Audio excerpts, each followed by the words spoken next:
Contoh ni ialah seorang pesada polis. Kita tak nak tunjuk gambar lah.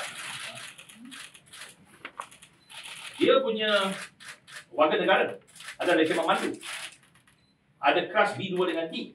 Okay.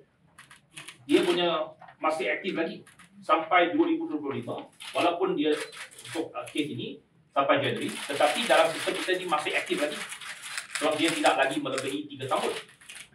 Tetapi nombor kad pengenalan yang dia pakai bukannya 12 digit, dia pakai nombor kad polis.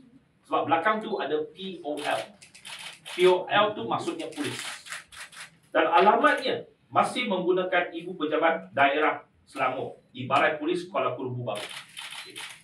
Sepatutnya pesara ini dia perlu kemaskinikan maklumatnya dalam lesen memandu. Yang pertamanya kena update dia punya nombor kad pengenalan kepada nombor kad pengenalan sipil 12 angka. Yang keduanya, dia tak boleh lagi sebenarnya bukan dia tak layak, dia layak.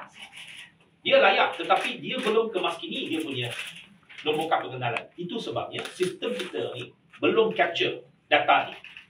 Jadi itu yang saya harap tuan-tuan dan puan-puan, mana-mana warga negara Malaysia yang kalau ada hadapi masalah dekat PAM beberapa hari ini, jangan bimbang. Pertama, check dulu nombor kad pengenalan dalam lesen. Okay. So dalam ini lesen baru betul, ini lesen betul lah, ini lesen saya. Saya boleh tunjuk lah. Okay. Walaupun gambar tak cancel. Okay. Ada nombor kad pengenalan tu. Dekat atas tu. Boleh tengok. Setiap orang punya lesen, dia ada satu kolom nombor kad pengenalan.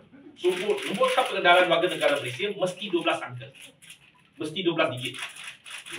Bermula dengan tarikh lahir, lepas itu kod negeri dan 4 angka terakhir.